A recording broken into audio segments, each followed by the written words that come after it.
कहानी की शुरुआत होते ही हम जंगल को दिखाया जाता है, जिसके अंदर कैथरीन और फ्रेनकॉइस किसी से डर कर भाग रहे होते हैं और इनकी हालत देखकर ऐसा लग रहा था जैसे यह काफी देर से दौड़ लगा रहे हों और ये लोग काफी थक चुके थे। थकान की वजह से फ्रेनाकोइस अपनी तलवार यहीं पर छोड़ देता है और कैथरीन भी अपना बैग यहीं पर छोड़कर आगे भाग जाती है। दरअसल इस बैग में सोने के सिक्के भरे हुए थे और तभी कुछ दूरी पर फ्रेनाकोइस को एक मैदान में एक पत्थर दिखाई देता है, इसलिए ये दोनों जल्दी से उस पत्थर की तरफ भागने लगते हैं। लेकिन इससे पहले यह उस पत्थर तक पहुंच पाते फ्रेनाकोइस को कोई पीछे से झपट लेता है और उसकी जान ले लेता है। अब ये देखकर कैथरीन डर जाती है और वह अपनी जान बचाने के लिए उस पत्थर की तरफ भागने लगी, लेकिन उसे भी वह मॉन्स्टर खींच लेता है और उसकी भी जान ले ली और यह सीन उस पत्थर पर जूम होते ही यहाँ खत्म हो जाता है। अब सीन शिफ्ट होता है एक ट्रक पर, जहाँ पर हमने 4 दोस्तों को देखा, सोफी, डेविड, जेनी और बन, जो कि आइलैंड के एक गांव तक घूमने के लिए आए होते हैं और थोड़ी देर में वह ट्रक का ड्राइवर उन्हें उसी गांव तक ले आता है जहाँ वह पत्थर था। अब यहाँ पर ट्रक ड्राइवर इनसे कहता है कि अब यहाँ से आगे मैं नहीं जा सकता, तो इसीलिए वो इन्हें उस गांव का रास्ता बताता है और खुद यहाँ से निकल लिया। अब ये बात इन चारों को भी थोड़ी अजीब लगती है कि आखिर ये ड्राइवर इन पत्थरों के आगे गया क्यों नहीं, लेकिन यह ठहरे सारे छपरी तो इस बात पर ज्यादा ध्यान नहीं देते।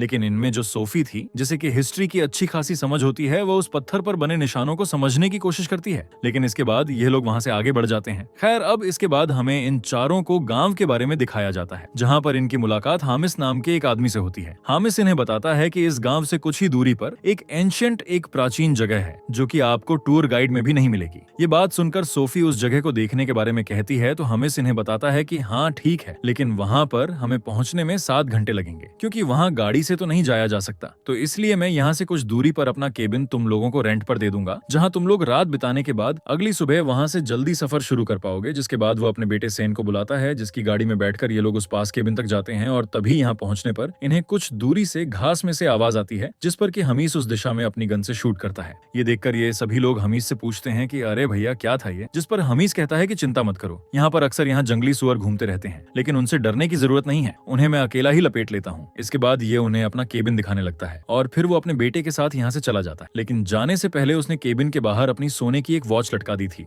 और आखिर इसने ऐसा क्यों किया था ये हम आगे जानने वाले हैं। इसके बाद हम रात का सीन देखते हैं, जहाँ पर ये सभी दोस्त सो रहे होते हैं, लेकिन तभी जेनी को केबिन के बाहर से कुछ आवाजें आने लगी, इसलिए वो हीरो बनने के लिए खिड़की से बाहर झांकने लगी, जैसा कि हर फिल्म में होता है। लेकिन तभी उसके सामने से कोई भयानक सी चीज गुजरती है, जिसे देखकर इसकी हवा खराब हो गई। अब इसने आवाज लगाकर अपने सभी दोस्तों की भी नींद खराब कर दी। उन्हें अपने पास बुलाकर कहती है कि मैंने कोई देखा है, बाहर कोई तो था अभी। ये बात सुनकर डेविड उसकी मजाक बनाता है कि भैया इतने खतरनाक जंगल में आई है, तुझे हेलुसिनेशन हो रहे होंगे, लेकिन जेनी अपनी बात पर अड़ी हुई थी। इसके बाद डेविड कहता है कि चल अच्छा, अगर तेरी बात वाकई में सही है तो मैं केबिन का दरवाजा खोलकर बाहर चेक करने जा रहा हूँ। और अब जैसे ही डेविड वो दरवाजा खोलता है कि वह दरवाजा नहीं खुलता, क्योंकि उसे बाहर से बंद किया गया था। अब ये पता लगने के बाद कि हमीस ने उन्हें अपने इस केबिन में लॉक कर दिया है, तो गुस्से में ये लोग हर खिड़की दरवाजा खोलने की कोशिशों में लग गए, लेकिन इनकी सारी कोशिशें बेकार जा रही थीं। और वहीं जेनी, जो कि अब डरी हुई थी, वह जिमी के पास जाकर बैठ जाती है और तभी उसे चिमनी के अंदर से एक हाथ आता है, जो कि उसकी ईयर रिंग खींच कर ले गया। अब जेनी का कान फट गया था, उसके कान से खून बह रहा था और उसकी हालत देखकर यह सभी लोग बुरी तरह से डर गए।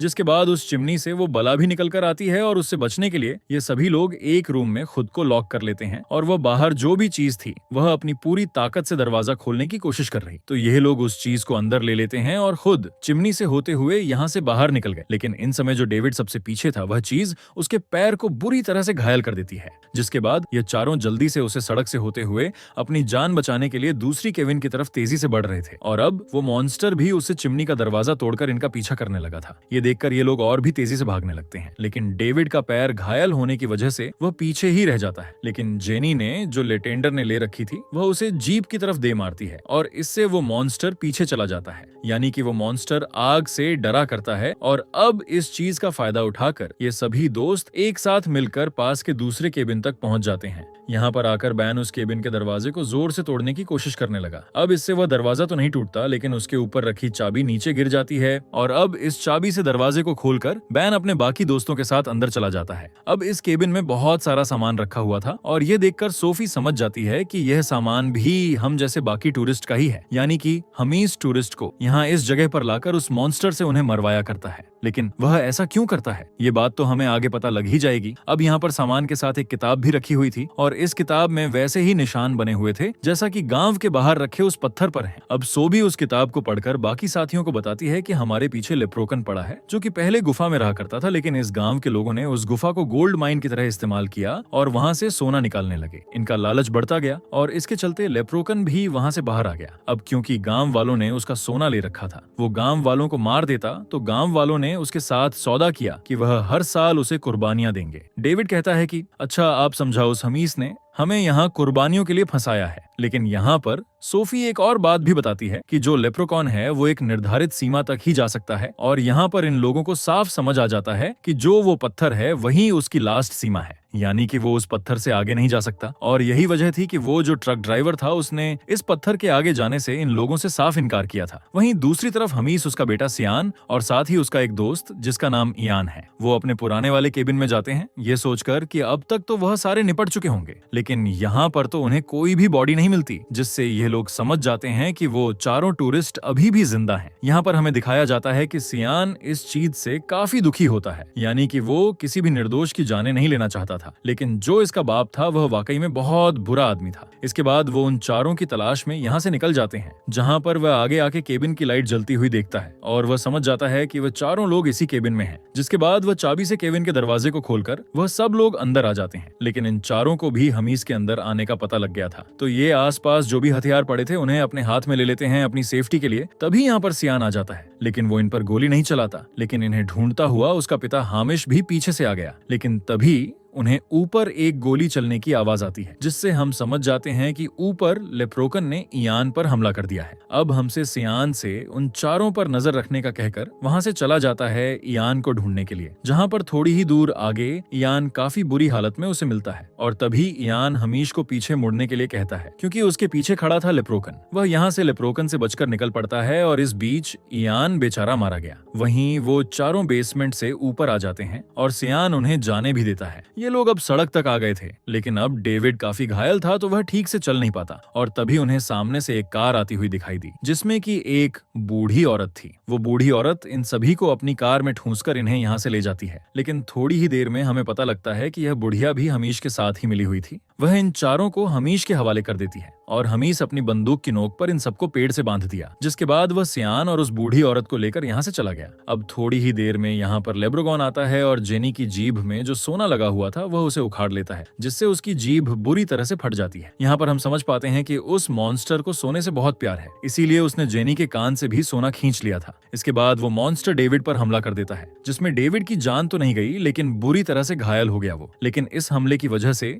डेविड की रस्सियां खुल गई थीं, जिसका फायदा उठाकर वह जेनी को भी आजाद करता है और ये देखकर लेप्रोकॉन डेविड पर कूद पड़ा। लेकिन जेनी अब तक अपने बाकी दो साथियों को भी आजाद कर चुकी थी, जिसके बाद यह तीनों यहाँ से भाग निकलते हैं। लेकिन यह लोग उस पत्थर तक जाने की बजाय कैबिन तक आ जाते हैं, क्योंकि इन्होंने डेविड की मौत का बदला लेने का फैसला कर लिया था। यहाँ पर सोफी जेनी को छत पर छिपने का कहकर वो खुद बन के साथ चिमनी के पास हथियार लेकर खड़ी हो गई, जिससे कि लेप्रोकन के यहाँ आते ही ये दोनों उस पर टूट पड़े और मार डाले। लेकिन लेप्रोकन इनसे भी ज्यादा चालाक होता है, इसीलिए छत पर छिपी जेनी को वह चिमनी से नीचे फेंक देता है और जल्दबाजी में ये दोनों बेवकूफ जो नीचे खड़े थे उसे लेप्रोकन समझकर अपनी कुल्हाड़ी से मार डालते हैं। और इस तरह से इन्होंने अपने दो दोस्तों को खो दिया था और अब सोफी की हिम्मत टूट जाती है, तो इसीलिए वह बैन के साथ उस पत्थर तक जाने का फैसला करती है। और बाहर जाने पर इन्हें इयन की गाड़ी दिखाई दी, लेकिन यहाँ पर गाड़ी की चाबी नहीं होती और तभी उन्हें यहाँ पर इयान की लाश दिखती है, जिस पर कि सोफी उसकी लाश से गाड़ी की चाबी लेने के लिए जाती है, जबकि वैन फ्लेयर जलाकर लेप्रिकॉन को खुद से और सोफी से दूर करने की कोशिशें कर रहा था। लेकिन लेप्रोकॉन फिर भी होशियारी से आगे बढ़ रहा होता है, इसलिए यह लोग अपनी जान बचाकर दूसरे केबिन के अंदर चले गए।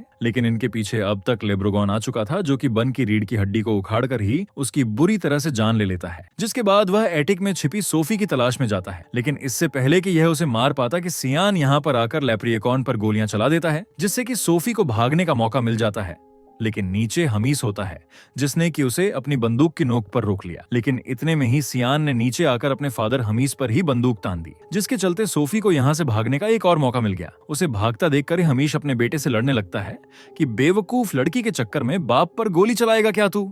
लेकिन सियान अपने बाप को दूसरे रूम में धक्का दे देता है कि तू पागल हो गया है बुड्ढे। लेकिन तभी यहाँ पर लेप्रिकॉन भी आ जाता है, जो कि हमी की जान ले लेता है, लेकिन अपने फादर की जान जाते देखते सियान बुरी तरह से टूट जाता है। वह रोने लगा। वहीं दूसरी तरफ हमने सोफी को देखा, जो कि एन की गाड़ी स्टार्ट करके जंगल से निकलने की कोशिश में लगी थी, लेकिन तभी उस गाड़ी पर लेकॉर्न आकर बैठ जाता है तो सोफी ब्रेक्स लगाकर उसे नीचे गिरा देती है। लेकिन अब वो गाड़ी स्टार्ट नहीं हो रही थी तो सोफी गाड़ी से उतरकर पैदल ही यहाँ से भागने लगी। वो अब लैब्रिकॉन भी उसका पीछा कर रहा था और इन सब में अब सुबह हो जाती है और अब सोफी भागते हुए उस जगह पर पहुंच जाती है जहां मूवी की शुरुआत में कैथरीन का वो सोने से भरा बैग गिरा था और पास ही में फ्रेंकोइस की तलवार भी पड़ी थी। अब सोफी सोने के कुछ सिक्के उस मॉन्स्टर की तरफ उछालती है, जिससे कि लेप्रिकॉन का ध्यान बढ़ जाता है और इसी मौके का फायदा उठाकर सोफी उस तलवार से उस लेप्रिकॉन की गर्दन ही अलग कर देती है। जिसके बाद मूवी के आखिरी सीन में हमने सोफी को उस पत्थर से आगे जाते हुए देखा, यानी कि यह अकेली लड़की बच गई थी। और अब इसी सीन के साथ यह कहानी यहाँ खत्म हो जाती है। दोस्तों, वीडियो कैसी लगी हमें कमेंट करके जरूर बताएं।